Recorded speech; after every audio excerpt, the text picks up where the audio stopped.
Hola, buenos días. Mi nombre es Javier Delgado y en este video voy a comentarles un poco sobre lo que es un motor de combustión y un motor de vapor. Para comenzar, nos haremos la siguiente pregunta: ¿qué es un motor de combustión interna? Bueno, un motor de combustión interna o motor de explosión es un tipo de máquina que obtiene energía mecánica directamente de la energía química a partir de un combustible que arde dentro de la cámara de combustión. Dicho nombre se debe a que la combustión se produce dentro de la propia máquina, a diferencia de, por ejemplo, la máquina de vapor. Ahora bien, ¿cuáles son los principales tipos de motor de combustión interna? Uno de los principales tipos de motor de combustión interna que podemos encontrar es el motor de combustión interna alternativo. Este viene dividido entre dos tipos de motor de combustión interna. Uno que se llama el motor de explosión o ciclo de Otto y el otro que es el motor diésel. El motor de explosión de ciclo de Otto es el motor convencional de gasolina, en el que se encuentra la mayoría de los carros presentes. En cambio, el motor del diésel funciona con un principio diferente y suele consumir gasóleo. Ahora bien, ya que sabemos cuáles son los principales tipos de motor de combustión interna, ¿qué partes constituyen realmente a un motor de combustión interna?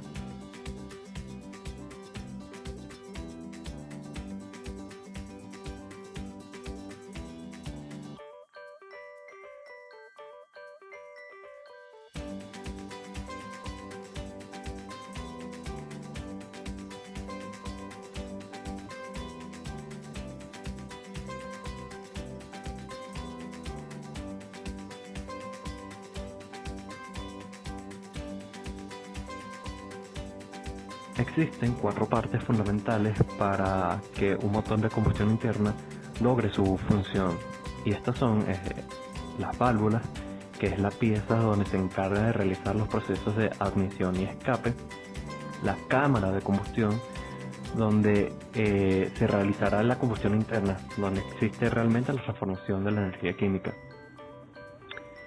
Después viene el pistón, que es la pieza que interactúa con la mezcla o el fluido. En realidad es la pieza que se encarga de realizar los procesos de expansión y compresión.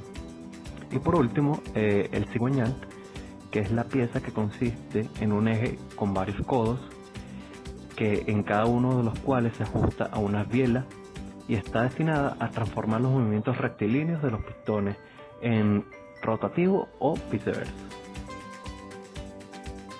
Anteriormente habíamos hablado sobre cuáles son los principales tipos de motor de combustión interna, pero solamente los nombramos. Ahora sí, vamos a hablar un poco más sobre cada uno de ellos. Empezamos por ¿qué es el ciclo de Otto? El ciclo de Otto no es más que el ciclo termodinámico que se aplica en los motores de combustión interna de encendido provocado por una chispa eléctrica. Dicha chispa viene dada por los motores de gasolina, etanol, gases derivados del petróleo u otras sustancias altamente volátiles.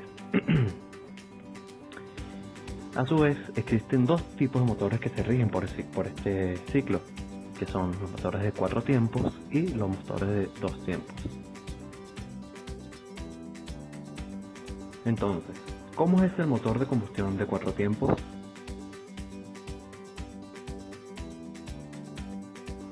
Un motor de combustión de 4 tiempos no es más que un motor alternativo que precisa de 4 carreras del pistón para poder completar el ciclo termodinámico de la combustión. Al decir 4 carreras de combustión, nos referimos realmente a 2 vueltas completas, pero del cigüeñal.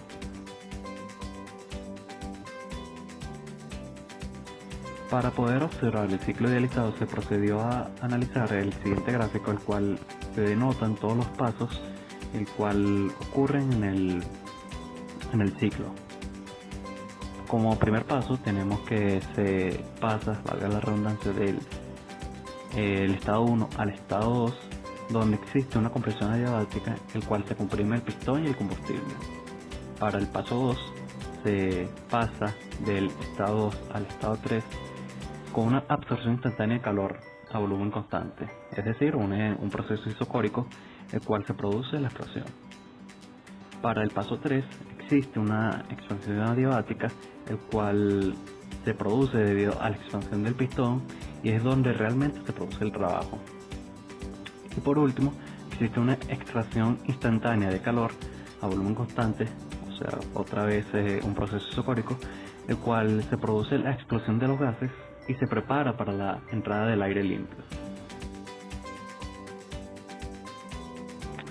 Ya como vimos cómo realmente funciona un motor de combustión de 4 tiempos, ahora vamos a hablar un poco sobre cómo es el motor de combustión de 2 tiempos.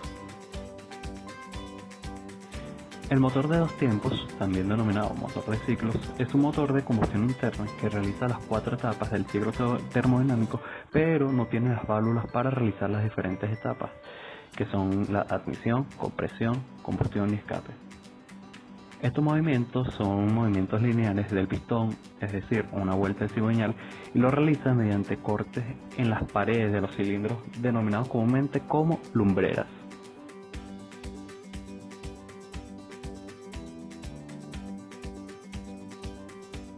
La diferencia que existe entre un motor de 2 tiempos y un motor de 4 tiempos es que en el motor de 2 tiempos el cambio de gases se dirige mediante el pistón y en el de 4 tiempos se realiza mediante las válvulas. En un motor de 2 tiempos se produce una combustión por cada vuelta del cigüeñal, mientras que en un motor de 4 tiempos se produce una combustión por 2 vueltas del cigüeñal, lo que significa que a la misma cilindrada se genera mucha más potencia, entre un 30 y 50%, pero a su vez también genera un mayor consumo de combustible. En un motor de 2 tiempos, lo que se realiza en el primer tiempo realmente es la admisión y aspiración de los compresión de los gases, y en el segundo tiempo se realiza la combustión y el escape de los gases. Ya después de haber hablado un poco sobre lo que es un motor de combustión interna, ahora vamos a hablar un poco sobre qué es un motor de vapor. Un motor de vapor o una máquina de vapor no es más que un motor de combustión externa que transforma la energía térmica de una cantidad de agua en energía química. Dicho eso, ahora veremos qué es el ciclo de Rankine. El ciclo de Rankine es un ciclo que opera con vapor y es el que se utiliza mayormente en las centrales termoeléctricas. Consiste en calentar el agua en una caldera hasta lograr evaporizarla y en elevar la presión de dicho vapor. Este vapor será llevado a una turbina donde se produce energía cinética a costa de poder lograr perder esta presión. Su camino continúa al seguir hacia un condensador donde lo que queda de vapor pasa a un estado líquido, para poder de esta manera entrar a una bomba al cual se le subirá la presión para nuevamente poder introducirla a la caldera. Los diagramas de presión versus volumen en los que interviene un líquido que se está vaporizando tienen una diferencia con respecto a los de los gases. En estos diagramas aparece la llamada campana de cambio de fase. Como podemos observar en la gráfica, a la izquierda de la campana tenemos el estado líquido, que apenas varía su volumen cuando se calienta o se aumenta su presión. Por eso se puede observar que las líneas isótermas son casi verticales.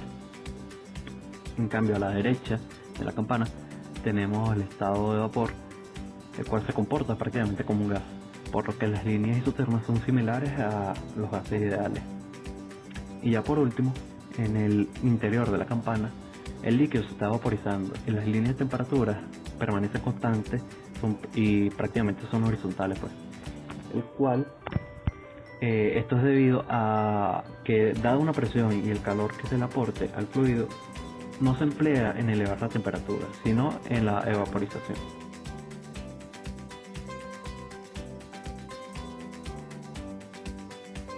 Bueno, para finalizar, como hicimos en el ciclo de Otto, veremos paso a paso lo que realmente sucede en el ciclo de Rankine en un diagrama. Para el primer paso, se tiene un proceso isobárico, el cual se calienta el líquido en la caldera. Para el siguiente paso, se cede la energía en la turbina, bajando la temperatura del líquido.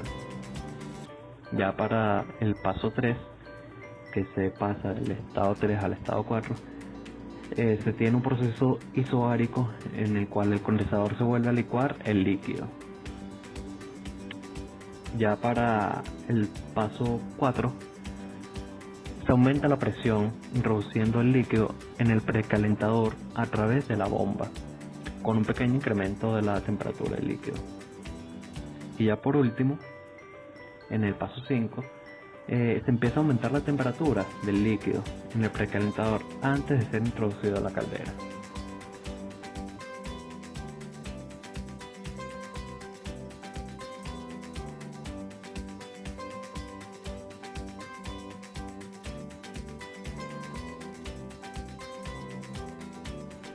Bueno, y con esto concluimos el video. Espero que haya ayudado a entender un poco sobre los procesos y lo que ocurre en un motor de combustión interna. Y bueno, muchas gracias por su atención.